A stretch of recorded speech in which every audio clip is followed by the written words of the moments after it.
Hello and good morning, student. This is the next class of surface motion and times. ठीक है.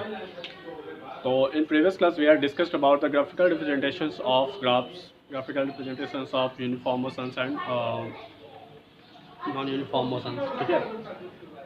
Today we have to discuss about some other types of graphs. Okay.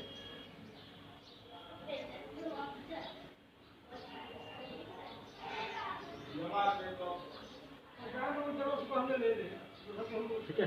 Other types of graph में what मतलब कि types of graphs. ठीक है. तो other types of graph में there are lot of graphs. ठीक है. In which we can represents the data. Okay. तो बहुत सारे ग्राफ्स हैं, बहुत सारे मेथड्स हैं ग्राफ्स के. ठीक है. बहुत सारे वे हैं जिससे क्या कर सकते हैं हम लोग ग्राफ के थ्रू कोई भी डाटा को हम रिप्रेजेंट्स कर सकते हैं. ओके. तो सबसे पहला आ जाएगा हमारा that is line graph. Okay. इसमें क्या लिखेंगे? It is a type of graphs in which we can represent the data by the dot plotted on the graph page. Okay. And after that that dots is get joined with a line. Okay. तो क्या होता है कि इसमें कोई भी जैसे कि ये यहाँ पे हमने कोई पॉइंट दे दिया, यहाँ पे पॉइंट दे दिया, यहाँ पे पॉइंट दे दिया. ठीक है. ये मान लीजिए टाइम है, ये मान लीजिए डिस्टेंस है. ओके. तो क्या होता है कि इसमें मान लीजिए 5 मिनट्स है, ये 10 मिनट्स है. ओके. और ये 20 मिनट है. ये 10 किलोमीटर है, ये 15 किलोमीटर है और ये 20 किलोमीटर है. ठीक है.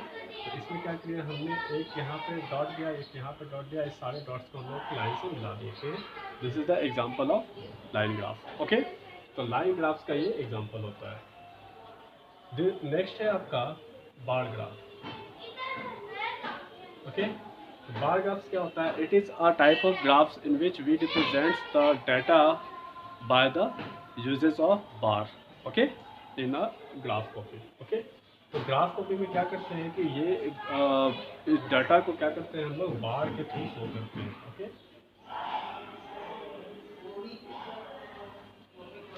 बार के थ्रू हम लोग शो करते हैं डाटा को. Okay. At a certain height. Next है आपका दैट इज हिस्टोग्राफ. ओके. तो हिस्टोग्राफ में क्या करते हैं? ये भी it is a representation of data in a बार.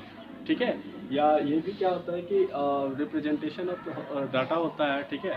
तो ये भी बार के थ्रू ही रिप्रेजेंट किया जाता है. ओके. इसमें जनरली क्या होता है कि कंपैरिजन होता है. किसी भी या दो से तीन डाटा का कंपैरिजन होता है. ओके. तो ये भी बार के थ्रू शो होता है. ओके. और ये आइदर वर्टिकली और हॉरिजेंटली शो होता है. ठीक है. दोनों बार ग्राफ वर्टिकली भी शो हो सकता है, हॉरिजेंटली भी शो हो सकता है. ठीक है. तो क्या लिखोगे हिस्टोग्राफ में? हिस्टोग्राफ में it is a type of graphs in which the representation of data in graph is by bar. Okay. It is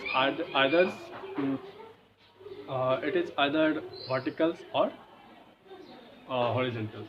okay. Next है आपका दैट इज पिक्टोग्राफ्स. ओके. तो पिक्टोग्राफ्स में क्या है कि कोई भी पिक्चर्स को रिप्रेजेंट करते हैं ग्राफ में. ठीक है. जैसे कि मान लीजिए कि कोई एक कार्टून की पिक्चर है. ठीक है. कोई फेस का पिक्चर है. तो इस फेस को हम लोगों ने 10 क्वांटिटी मान लिया. ठीक है. 10 क्वांटिटी मान लिया. आपको 50 क्वांटिटी शो करना है. तो हम लोग क्या करेंगे? 5 पिक्चर्स देंगे. ओके. 1 2 3 4 5 ये टोटल 50 क्वांटिटी होगी. ओके. तो ये आपका this is the type of graphs in which we can represent our data by the pictures. Okay. तो इस the value of one pictures is a particular value. Okay. कोई pictures का particular value होता है. Okay. तो इसको हम लोग पिक्टोग्राफ्स कहते हैं. नेक्स्ट है आपका pie chart. Okay. The circular representation of data. Okay. circular representation of data. It shows the percentage of data. Okay. Percentage of data को ये शो करता है. ओके. तो इसको हम लोग पाई चार्ट कहते हैं. Percentage of data by slices. Okay. कहने का मतलब क्या है कि अगर ये एक सर्कुलर रिप्रेजेंटेशन होता है ग्राफ का. ठीक है. और इसमें क्या करते हैं हम लोग कि स्लाइसेस डिवाइड कर देते हैं। स्लाइसेस डिवाइड करने के बाद हमें परसेंटेज पता चल जाता है डाटा का, ठीक है। तो कोई भी चीज़ का स्लाइसेस हम डिवाइड कर देते हैं।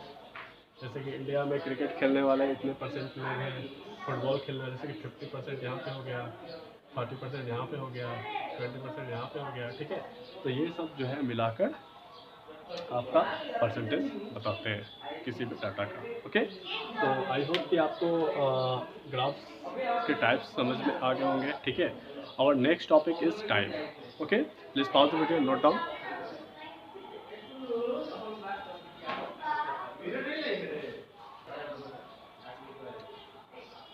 Then our next topic is time, okay। time क्या होता है, what is time?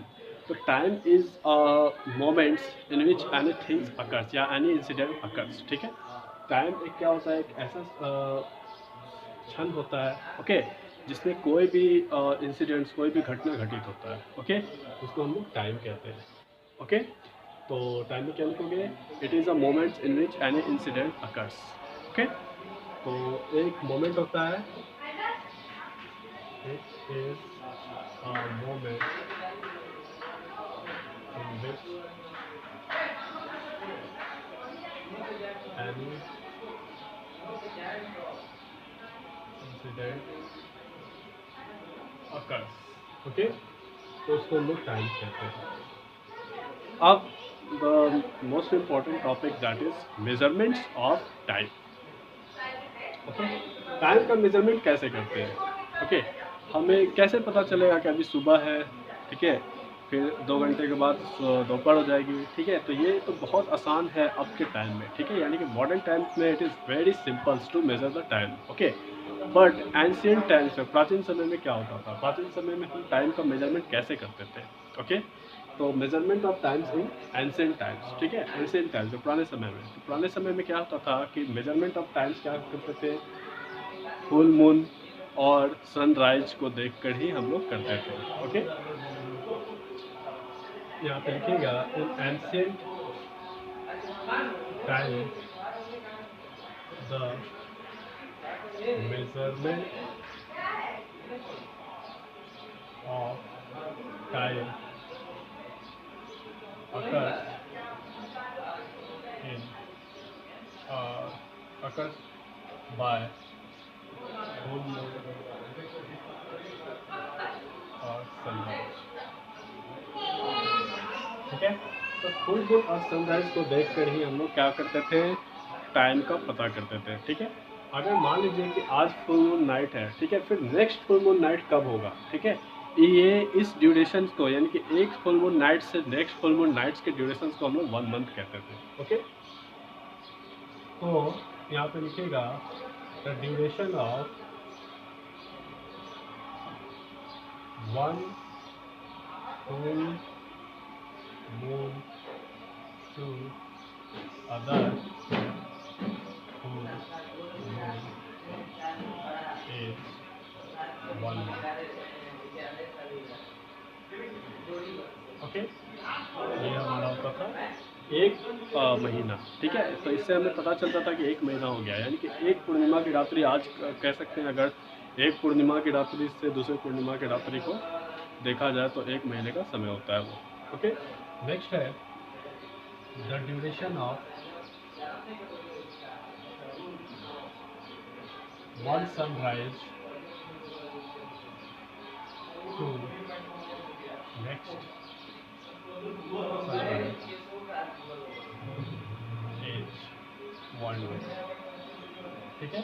यानी कि आज अगर सनराइज हुआ है, फिर नेक्स्ट सनराइज जब होगा तब इस ड्यूरेशन को हम लोग क्या कहते थे, 1 डे कहते थे। तो ये हमारा मेजरिंग्स का वे था इन एंशियंट टाइम्स में, ठीक है। महीने और दिन का हम लोग कैसे मेजर करते थे, तो full moon, 1 full moon night to next full moon night is the duration of 1 month and 1 sunrise to another sunrise is the duration of 1 day, okay. तो ये हमारा होता था मेजरिंग करने का। नेक्स्ट है हमारा कि इसके बाद धीरे धीरे डेवलप होना स्टार्ट हो गया, ओके। तो धीरे धीरे डेवलप होने पर डिवाइसेस का निर्माण होना शुरू हो गया। डिवाइसेस में सबसे पहला डिवाइसेस आया सन डायल, ठीक है। सन डायल क्या होता था, एक डिवाइसेस होता था, ओके, इसमें कुछ नंबर यहाँ पे लिखे होते थे, 12 11 घड़ियों में होते हैं, और यहाँ पे एक ब्लेड होता था सेंटर, ठीक है, ये एक ब्लेड होता था। ये ब्लेड क्या होता था कि सन जैसे ही सन का जो शैडो जैसे ही पड़ता था इसके ऊपर, इस ब्लेड का शैडो भी उस नंबर पे क्या होता था, उस नंबर पे ये पड़ने लगता था। ठीक है,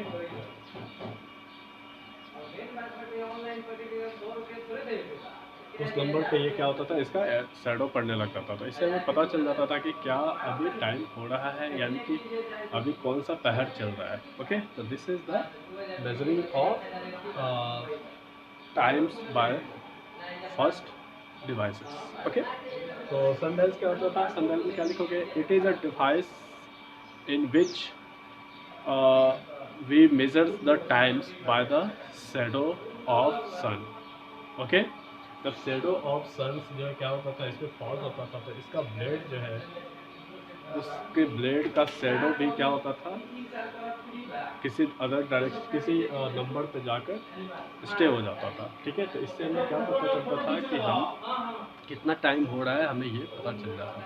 ओके, तो ये क्या होता था, सनडायल्स है। नेक्स्ट है आपका सैंड क्लॉक। ठीक है, सैंड क्लॉक को हम लोग आवर क्लॉक भी कहते हैं। ठीक है, सैंड क्लॉक्स को आवर क्लॉक्स भी कहते हैं। इसमें क्या होता था कि एक फनल शेप का टनल होता था, फनल शेप्स का एक ग्लास होता था। ठीक है, और इसमें क्या होता था, जैसे कि इस तरह का होता था।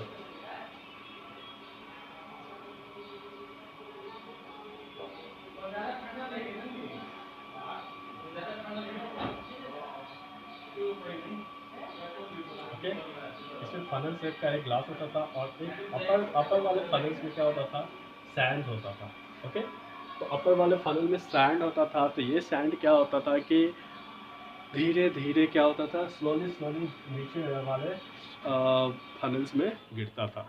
ओके, तो ये क्या होता था कि it completely fills the lower sand, lower funnels, okay, by sand, okay, in 1 hour. ठीक है, यानी कि ये जब पूरा फिल हो जाता था, लोअर वाला यानी कि ऊपर वाला जब पूरा खाली हो जाता था, तो हम कह सकते थे कि 1 घंटा पूरा हो गया। ठीक है, 1 घंटा पूरा हो गया, इसीलिए इसको आवर क्लॉक कहते हैं। तो इसमें आवर क्लॉक पे क्या लिखोगे, it is a device of measuring time, okay, by the sand, okay, in which two funnel shaped glasses are attached to each other. ठीक है, when the upper funnel is filled with a sand, okay, it मतलब falls sands to the lower funnels. Okay, when it completely fills the lower funnels by sand, okay, then we say that it completed 1 hour.